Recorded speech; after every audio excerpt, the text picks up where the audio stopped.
भैया ईरान ने रखा है ऑफर। यह अपडेट अगर मुसलमानों ने नहीं देखा तो कुछ नहीं देखा। सबसे बड़ा अपडेट है। ईरान के राष्ट्रपति पेजेश्कियान ने व्लादिमीर पुतिन और पाकिस्तान के प्रधानमंत्री शहबाज शरीफ से बात की है और शर्त रखी है। मैंने 2 दिन पहले ही बता दिया था कि पुतिन के पास रोता हुआ गया है ट्रंप और कहा है कि आप जंगबंदी की बात कीजिए, अपनी तरफ से छेड़िए जरा। जिसके बाद व्लादिमीर पुतिन दिन में 10-10 मरतबा ईरान से बात कर रहे थे। उसका असर यह निकला कि अब पाकिस्तान ने भी जब पेजेश्कियान से बात करी तो पाकिस्तान और रशिया दोनों ने जब पेजेश्कियान से बात करी तो दोनों से ईरान के राष्ट्रपति पेजेश्कियान ने जंग बंद करने की शर्त रखी। शर्त रखता कौन है? जो जीता या जो हारा? बताओ बताओ बताओ। यार तू बड़ा पागल, हर चीज में मोदी को लेके आ रहा है यार। हमारा मोदी का कोई तोड़ है भाई? रैली में भेजिए अगला मोदी जी की एक कॉल से जंग रुक जाएगी। गोप गोप गोप गोप गोप। मेरे दोस्तों सुनो, आप पेजेश्कियान ने शर्त रखी। ये रहा भाई साहब पेजेश्कियान का अपडेट। पेजेश्कियान ने शर्त रखी, जो हमारा नुकसान हुआ है ना वो भुगतना पड़ेगा, हर जाना भरना पड़ेगा और फ्यूचर में हमें गारंटी देनी होगी कि हमारा नुकसान नहीं किया जाएगा, हम पर हमला नहीं किया जाएगा और अंतर्राष्ट्रीय गारंटी देनी होगी। आपको इंटरनेशनल लेवल की गारंटी देनी होगी कि आप फिर भविष्य में ईरान पर हमला नहीं करेंगे। और सबसे मेन जो बात ईरान ने कही, ईरान ने कहा कि ईरान को सेल्फ डिफेंस का अधिकार होगा। जैसे बिल्कुल इजराइल करता था ना, वो ईरान कर रहा है कि जब हमारा मन करेगा, हमें लगेगा कि हम पर खतरा है तो सेल्फ डिफेंस का अधिकार हमें होगा, हम पीट सकते हैं। भाई साहब ये है ईरान, ये है ईरान की ताकत कि भैया मारा भी और लाइन तारी से सबको मारा, अरबों को पेल दिया बेचारे, और बीच में जो और जिस देश के टैंकर आए सबको उड़ा दिया, जिसमें भारत भी है एक कॉल से जंग लूट जाएगी कुछ भी और मोरी मैया। तो आप ये देखिए कि पीटा भी, बजाया भी और तमाम अरब देशों में अमेरिका के air defence system, radar, satellite transmissions और न जाने कितनी कम्युनिकेशंस को, स्टेशंस को तबाह कर दिया।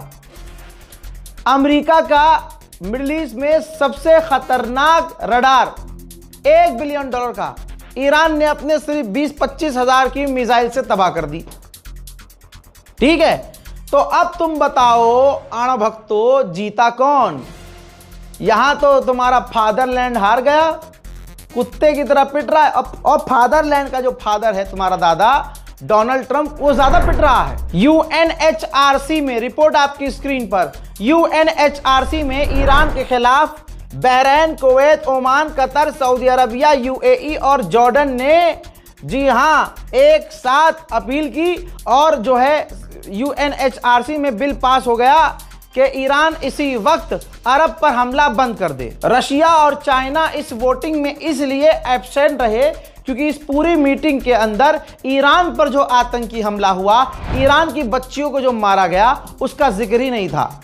तो ईमानदारी से रशिया और चाइना किनारे हो गए और ईरान के ऊपर ये ऐलान कर दिया कि भैया तुम हमला इसी वक्त बंद करो। सारी दुनिया ने ईरान के खिलाफ ही वोटिंग की, कोई ईरान के साथ खड़ा नहीं हुआ सिवाय रशिया और चाइना के। हालांकि इससे ईरान पर रद्दी बराबर भी फर्क नहीं पड़ा है। आपको ईरान के वो गद्दार याद होंगे जो प्रदर्शन कर रहे थे, अमेरिका से मदद मांग रहे थे, इजराइल से मदद मांग रहे थे, अपनी सरकार के खिलाफ प्रदर्शन कर रहे थे, अब पछता रहे हैं। अमेरिका के एक मैगजीन अखबार ने एक ऐसे गद्दार ईरानी का बयान छापा है, आपकी स्क्रीन पर देखिए, पूरा आर्टिकल, पूरा इंटरव्यू है, जिसमें जो वो गद्दार है जो रिजीम चेंज करने के लिए ईरान में प्रदर्शन कर रहे थे, खामनाई के खिलाफ प्रदर्शन कर रहे थे। दोस्तों, उस व्यक्ति ने अमेरिका के अखबार को ये इंटरव्यू दिया है कि हमने रिजीम चेंज करने के लिए कहा था। यहां तो ईरान का नक्शा बिगाड़ दिया, ईरान पर हमला किया, और तो और हमारे घर के आसपास तबाही मचा दी। हम तो ऐसा कभी सोच भी नहीं रहे थे कि इतना बुरा हो जाएगा ये मामला। हमने कभी नहीं चाहा था कि हम पर हमला हो और हमारे साथियों को ही मार दिया जाए। अब हम पछता रहे हैं, हमने सब कुछ खो दिया है। न रिजीम चेंज हो सकती है, न रिजीम चेंज हुई, ऊपर से हमारा नुकसान हो गया, हमारा ही घर टूट गया, हमारे अपने ही मारे गए। तो समझ आया गद्दारों, अपने वतन के खिलाफ कभी भी खड़े नहीं होना चाहिए। ये भारत से भी कह रहा हूं मैं। भारत के अंदर देखिए, हम पर कितना भी जुल्म हो, मुसलमान से वफादार तो कोई हो ही नहीं सकता। ये तो हिंदू समुदाय मुसलमानों पर इल्ज़ाम लगाता है, और बॉलीवुड की फिल्में हमेशा से बनाई इस तरह से गई कि हमेशा देश का गद्दार और आतंकी जो कैरेक्टर दिखाया जाता है वो जामा मस्जिद के आसपास से निकलता हुआ, अफगानिस्तान और पाकिस्तान के बीच में रहने वाला, कश्मीर के इलाकों में रहने वाला है, जामा मस्जिद और मस्जिद वाले एरिया में रहने वाला दिखाया जाता है। काजल लगाकर, कुर्ता पजामा पहन के, लंबे बाल रखकर पूरा मुसलमान कैरेक्टर दिखाया जाता है, जिसकी वजह से आज मुसलमानों को इंटरनेशनल लेवल पर बदनाम किया गया है। हालांकि अगर बात करें गद्दारों की तो हिंदू समुदाय में सबसे ज्यादा गद्दार पाए गए हैं। हमारे जो अजीत डोवाल हैं, NSA नेशनल सिक्योरिटी एडवाइजर, उनके तमाम आपने बयान सुने होंगे। लेकिन दोस्तों आज हैंड टू हैंड हिंदू भाइयों को दिखा देता हूं थोड़ा सा आईना भी। देखिए, अभी ये 2 दिन पहले की अपडेट है, 2 दिन पहले की, ज्यादा पुरानी नहीं है। पढ़ लीजिएगा, देख लीजिएगा और रिसर्च भी कर लीजिएगा। हजरात ये देख लीजिए, लांस नायक आदर्श कुमार जो आगरा उत्तर प्रदेश से है, इसको अरेस्ट किया गया है, हमारी ATS ने अरेस्ट किया है, जो पाकिस्तान के लिए ये जासूसी कर रहा था। फिलहाल ये साउथर्न नेवल कमांड में कोची केरला में पोस्ट था। आप ये देखिए कि हिंदुओं को प्रिविलेज कितनी मिल रही है। कोई भी मीडिया, बल्कि मैं आपको बता दूं किसी भी बड़े प्लेटफॉर्म पर इसका जिक्र नहीं है कि ये जो लांस नायक आदर्श कुमार है, जो हमारी नेवी में था, ये पाकिस्तान के लिए जासूसी कर रहा था। इसके पास क्वार्टर था, रहने के लिए घर था, इसको अच्छी सैलरी मिल रही थी, एक इज्जतदार फौजी था, नेवल फोर्स में था, पढ़ा लिखा था, पैसे की कोई किल्लत, कोई कमी नहीं थी, लेकिन भारत मां से गद्दारी कर रहा था। आज हिंदू समाज पूरी तरह से चुप रहेगा, क्योंकि ये उनका दोगलापन है। जी हां, हिंदू समाज का ये दोगलापन है। मुसलमान पर इल्जाम लगाकर, भीड़ की ताकत का इस्तेमाल करके ये किसी भी मुसलमान का मकान भी 24 घंटे में पुलिस के हाथों तोड़वा देते हैं। पुलिस की मौजूदगी में उस मुसलमान परिवार के साजो सामान को लूट लेते हैं लुटेरे। और औकात असलियत यह है कि अब इन मामलों पे खामोश हैं। आदर्श कुमार हिंदू, और जाहिर सी बात है ये राम भक्त होगा, जाहिर सी बात है मोदी का फैन होगा, जाहिर सी बात है ये ऊंची जाति है। भाई साहब, आदर्श कुमार है भाई, आगरा उत्तर प्रदेश के हिंदुओं के ऊपर ये कलंक लगा है। लेकिन अब ना कोई इस पर मीम बनेगा, ये वाला याद है ना मीम, ये बनता है अपने ही हाँ, ये मीम लगाया जाता है मुसलमानों के खिलाफ। लेकिन आज भगवान ने यह बार बार साबित करने की कोशिश की है कि भैया मुसलमान वफादार है इस भारत का, गद्दार हिंदुओं में निकल रहा है। आज भी आपको याद होगा जब हमारी जंग चल रही थी पाकिस्तान से, तो उस वक्त जंग के तुरंत बाद एक यूट्यूबर गिरफ्तार हुई थी। हजरत ज्योति मल्होत्रा बीजेपी से थी, हरियाणा से थी, और पाकिस्तान के लिए जासूसी कर रही थी, और पाकिस्तान को इसने बहुत सेंसिटिव जानकारियां दी थी। हमारे हिंदू संगठन का दोगलापन ये देख लीजिए, इनकी गद्दारी और इनकी औकात ये है कि जब इनके अंदर का कोई गद्दार निकलता है तो ये फड़फड़ाते नहीं हैं। खैर, भारत के मुसलमानों से यही कहूंगा कि अगर कोई तुम्हें गद्दार कहे तो इन तमाम नामों को याद रखा करो, और याद रखना तुम्हें गद्दार कहने वाला खुद सबसे बड़ा गद्दार है।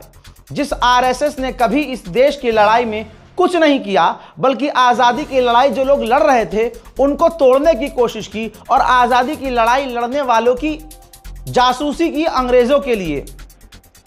समझ रहे हो? तो अपना दिल छोटा करने की जरूरत नहीं है। अब्दुल कलाम आज़ाद नहीं, हम और हमारे देश को मिसाइल दी, हथियार दिए, जिसकी वजह से आज किसी की औकात नहीं कि हमको तिरछी आंख से देख ले। याद रखना मुसलमानों, कभी भी दिल छोटा मत करना। क्योंकि तुम सबसे बेहतर हो। दोस्तों, अब ईरान ने तो शर्त रख दी है और बहुत सख्ती से शर्त रखी है, और ऐसे में रखी है जब पूरी ताकत से इजराइल हमला कर रहा है और ईरान पलटकर जवाब भी दे रहा है। डोनाल्ड ट्रंप के पास अब कोई क्लैरिफिकेशन नहीं है, यहां तक कि डोनाल्ड ट्रंप को चारों तरफ से गालियां पड़ रही हैं। पूर्व एडवाइजर, फिलहाल का जो एडवाइजर, सारे एडवाइजर ने मना किया था कि ईरान पर हमला मत करो। नेतन्याहू के बहकावे में आकर डोनाल्ड ट्रंप ने जंग छिड़ी और डोनाल्ड ट्रंप पर यह जंग भारी पड़ रही है और पूरी दुनिया में अमेरिका की नाक कट रही है। रिपोर्ट यह है कि पूरी ताकत से, अभी थोड़ी देर पहले का लास्ट मंजर दिखाने वाला हूं, पिछले कई घंटों में आज ईरान पर अमेरिका और इजराइल ने यह सोचकर हमला किया, बड़ा हमला किया कि ईरान टूट जाएगा, लेकिन इन तमाम हमलों के बावजूद ईरान नहीं टूटा है। ईरान पर बड़े हमले।